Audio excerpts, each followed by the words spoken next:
भी अच्छे होंगे। आज हम एक नए चैप्टर के साथ हैं। The chapter is social justice, है ना। Social justice, laws and social justice, ये आपका लेसन 10 है, सिविक्स का पार्ट है, क्लास है आपका 10। तो इस ये जो टॉपिक है, ये जो हेडिंग है, इससे आप क्या समझते हैं? क्या आपको हेडिंग से समझ आता है? द लॉ, कानून एंड सोशल जस्टिस, सामाजिक न्याय।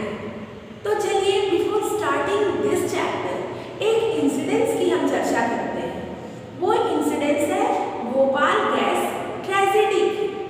भोपाल गैस ट्रेजेडी कैसे हुआ, कब हुआ, इस बात को हम डिस्कस करते हैं। तो देखिए भोपाल गैस ट्रेजेडी में क्या हुआ, एक अमेरिकन कंट्री थी यूनियन कार्बाइड, वो पेस्टिसाइड्स बनाने का काम करती थी। भोपाल में ये है, आपको पता होगा, एमपी में है भोपाल, एमपी की कैपिटल सिटी है भोपाल।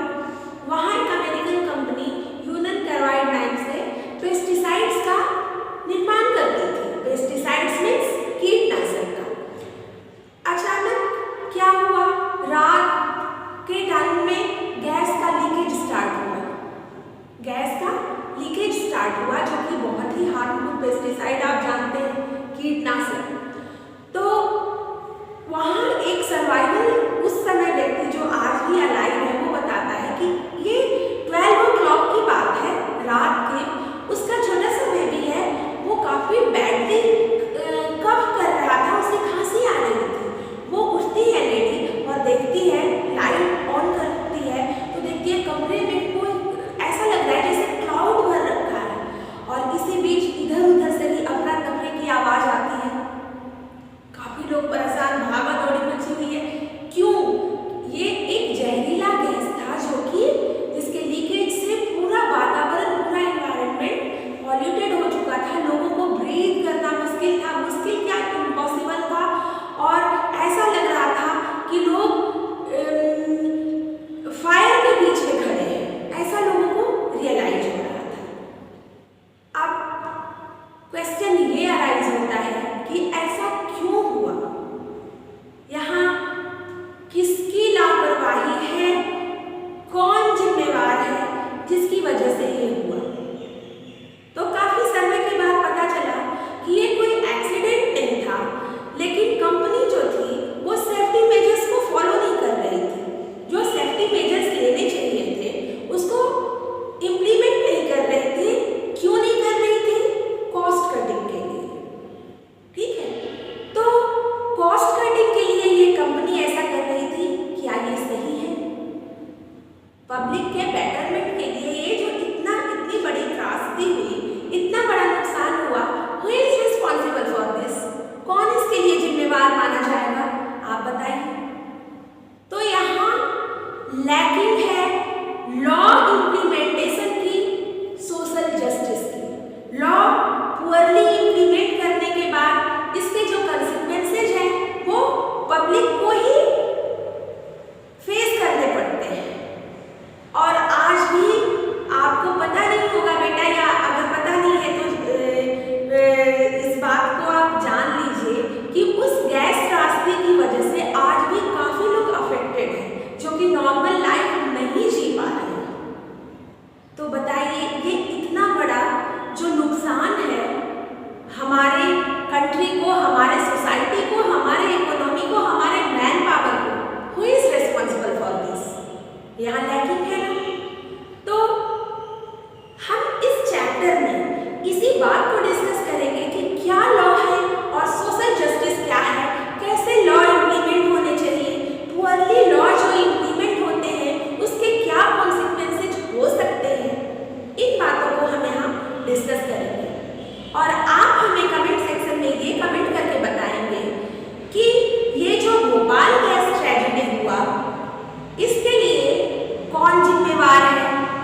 हमने देखा है, वो उनको इतना इतना कम उनकी वेजेस थी, इतनी कम थी कि वो अपने बेसिक नीड्स को भी पूरा नहीं कर पाते थे और वो हमेशा डेब्ट में ही रह जाते थे, कर्ज में ही रह जाते थे, है ना। तो बताइए, आपने वहाँ भी हमने डिस्कस किया है, क्या उन वर्कर्स के साथ सोशल जस्टिस हो रहा है? क्या लॉज इम्प्लीमेंटेशन रीचली हो रहा है या पुअरली इम्प्लीमेंटेशन ऑफ लॉ है? बताइए आप। वहाँ वर्कर्स अपने काम के बदले क्या एप्रोप्रिएट वेजेस ले रहे हैं? नहीं ले रहे हैं। हमने डिस्कस किया है लास्ट लेसन में, द जर्नी ऑफ सर्ट में, वो आपने क्लास 7th में पढ़ा है ना। जर्नी ऑफ सर्ट हमने क्लास 7th में पढ़ा था, where the labourers were not getting appropriate wages for their work, और वो पूरी जिंदगी ऐसे ही कर्ज में अपना गुजारा कर लेते थे। उनके साथ सोशल जस्टिस नहीं हो रहा है। लॉ का इम्प्लीमेंटेशन प्रॉपर्ली नहीं हो रहा है ना। तो जिम्मेवारी किसकी आती है? Who is the authority responsible for this? Comment section में कमेंट करके हमें जरूर बताइएगा। लॉ जो है वो हमारे बेटरमेंट के लिए है, हम ह्यूमन बीइंग के बेटरमेंट के लिए है, हम पब्लिक के बेटरमेंट के लिए है। जैसे जो पब्लिक फैसिलिटीज भी है, अगर एप्रोप्रिएट वहाँ भी इनका डिस्ट्रीब्यूशन नहीं होता है, पिछले चैप्टर में हमने पढ़ा है पब्लिक फैसिलिटीज, आपके इसी सिविक्स के बुक में हमने पढ़ा है। तो क्या पब्लिक फैसिलिटीज का प्रॉपर डिस्ट्रीब्यूशन नहीं है? कौन इसके लिए रिस्पॉन्सिबल है? बहुत सारी बातें हमारे यहाँ हैं, लॉज हैं, but they are not properly implemented, they are poorly implemented, और कंसिक्वेंसेस ये है कि we public are facing a lot of problem, है ना। हमने जो राइट टू वाटर है, वो राइट टू क्या कहते हैं, राइट टू वाटर है, वो राइट टू लाइफ के तहत रखा गया है ना। बट वाटर का भी क्या प्रॉपर एलोकेशन हो रहा है? नहीं हो रहा है। रिस्पॉन्सिबिलिटी किसकी है? या तो हम अवेयर नहीं है लॉज के लिए कि क्या हमारे राइट्स हैं, या हम अवेयर नहीं है, या हम बोलना नहीं चाहते, हम आवाज नहीं उठाना चाहते, या जो हमारे लॉ इम्प्लीमेंटेशन अथॉरिटी है उनकी अवेयरनेस कम है। But finally we are the person who are facing the problem. हम ही है ना जो प्रॉब्लम फेस कर रहे हैं। तो आप बताइए कि अगर प्रॉपर एलोकेशन नहीं है फैसिलिटीज का, पब्लिक फैसिलिटीज का, क्या हमें आवाज उठानी चाहिए? अगर उठानी चाहिए तो कहाँ जाकर हम अपनी आवाज उठा सकते हैं, अपने जस्टिस की डिमांड कर सकते हैं? कमेंट सेक्शन में कमेंट करके आप जरूर बताएं। इस तरह से पब्लिक को एक्सप्लॉइट किया जा रहा है, हमारा शोषण हो रहा है, पर हम अपनी आवाज नहीं उठा पाते हैं, नहीं उठा पाते हैं। देखिए, हमारी भी मीन्स हमारा जो राइट है उसे हम इस्तेमाल कर सकते हैं ना। अगर हमने गवर्नमेंट ने राइट दी है, लॉ इम्प्लीमेंट किया है हमारे बेटरमेंट के लिए, तो I have we have right to go for that, है ना। बिल्कुल अपने अधिकार के लिए लड़ना तो कोई बुरी बात नहीं है। अब देखिए वर्कर्स हमें ये राइट, अब जैसे आप भोपाल वाले केस में ही देखिए, हमें यूनियन कार्बाइड जो कंपनी है उससे ये क्वेश्चन करने का राइट है कि आपने अपनी कंट्री को छोड़कर यहाँ क्यों इस्टेब्लिश किया अपनी इंडस्ट्री, क्या रीजन था? अगर आपको वहाँ ज़्यादा एक्सपेंस आता है, आप कॉस्ट कटिंग के लिए यहाँ पे आए हैं।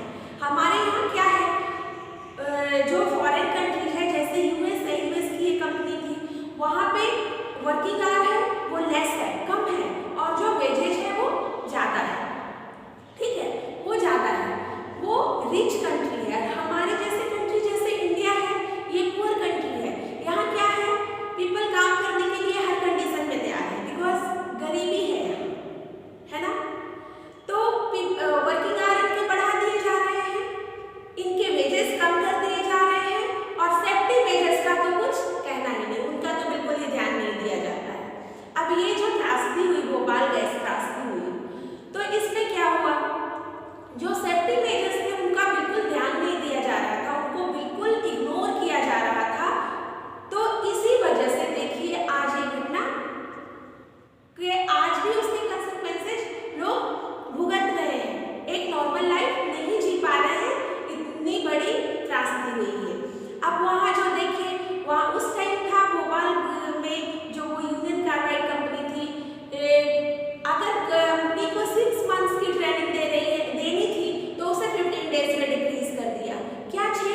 Was it right? नहीं। यही सारे जो रीजंस थे जिसकी वजह से ये इतनी बड़ी दुर्घटना घटी, है ना। बहुत सारी बातें हैं, पीपल के वेजेस कम कर दिए गए, वर्किंग आवर्स बढ़ा दिए गए। क्यों? सबका रूट जो था कॉस्ट कटिंग के लिए। वो कंपनी अपनी कंट्री को छोड़कर हमारे कंट्री में आई कॉस्ट कटिंग के लिए।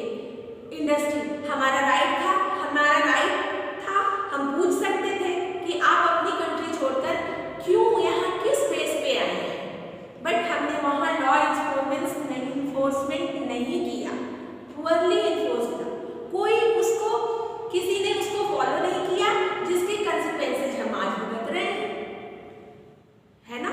हम उसकी वजह से, उस एक्सीडेंट की वजह से हमारा मैन पावर का नुकसान हुआ, हमारी इकोनॉमी भी चरमराई, हमारे यहाँ इतनी बड़ी त्रासदी हुई। तो इन बातों के लिए जिम्मेवार जो, तो आप मुझे कमेंट सेक्शन में ये कमेंट करके बताइए कि जो पुअरली इन्फोर्समेंट ऑफ लॉ जो है वो किस हद तक जनरल पब्लिक को अफेक्ट करती है। अगर उस समय पुअरली इन्फोर्समेंट ऑफ लॉ हुआ तो क्या हमारे यहाँ के अधिकारियों को बोलने का अधिकार नहीं था? हम जनरल पब्लिक को बोलने का अधिकार नहीं था? कमेंट सेक्शन में कमेंट करके आप अवश्य बताएं। कि आप सभी जानते हैं गवर्नमेंट जो है वो अथॉरिटी है लॉ को इन्फोर्स करने की, और भी इसने हमारी गवर्नमेंट ने बहुत सारी अपने नीचे भी अथॉरिटी को रख रखा है।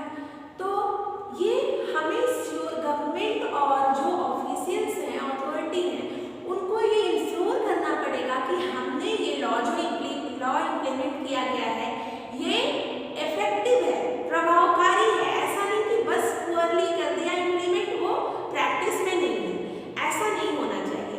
हमारा जो कॉन्स्टिट्यूशन ऑफ इंडिया है उसने आर्टिकल 21 के तहत हमें राइट दिया है, राइट टू लाइफ। तो ये कहीं वायलेट नहीं होना चाहिए, इसका कहीं हनन नहीं होना चाहिए। That must be follow by the government और बाय द ऑफिशियल्स, है ना। अब वही देखिए बहुत सारे लॉज हैं, रूल्स हैं जो हमारे बेटरमेंट के लिए, हमारे अपलिफ्टमेंट के लिए है, बट वो पुअरली इम्प्लीमेंटेड है। तो ये गवर्नमेंट को, हमारे ऑफिसर्स को इंश्योर करने चाहिए कि that is implemented and that is B follow और दैट इज इफेक्टिव, है ना। हमारे यहाँ जैसे देखिए विमेन के लिए ही बहुत सारे रूल्स एंड रेगुलेशंस हैं। पहले क्या था, प्रिमिटिव एज में था, विमेन को शिक्षा का अधिकार नहीं था। एक घर में अगर दो है, एक मेल चाइल्ड है, एक फीमेल चाइल्ड है, फीमेल चाइल्ड को इग्नोर किया जाता था कि आप घर का काम करेंगे। अगर आप स्टडी के लिए बाहर जाते हैं तो बाकी घर का काम कौन करेगा? मेल जो बेबी है, चाइल्ड है, वही जाएगा स्टडी के लिए। क्या वहाँ वायलेशन ऑफ लॉ नहीं था?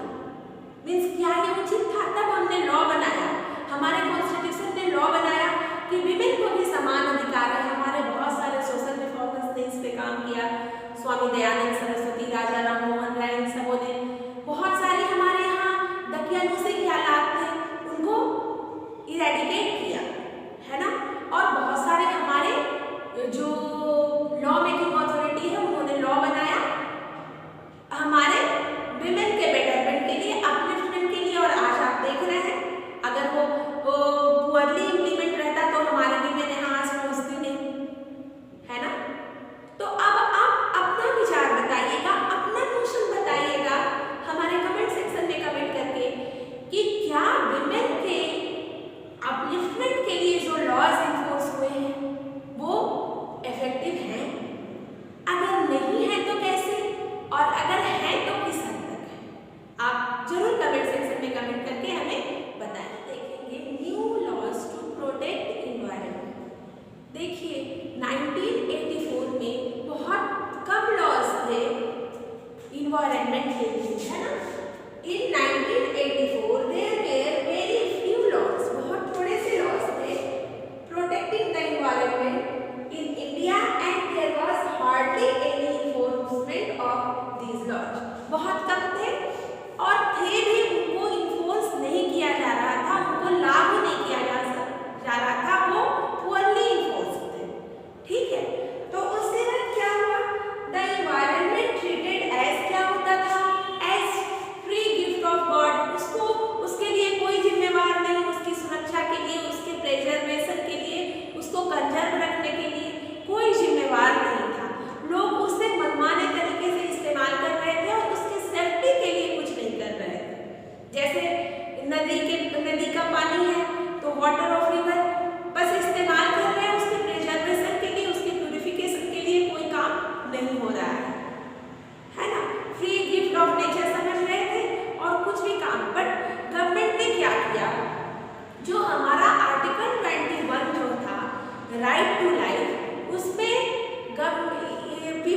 पब्लिक को ये भी फैसिलिटी दी गई कि आप नेचुरल रिसोर्सेज को इंजॉय कर सकते हैं, उसके बेनिफिट्स को ले सकते हैं, आप एक अच्छी हेल्दी लाइफ जी सकते हैं।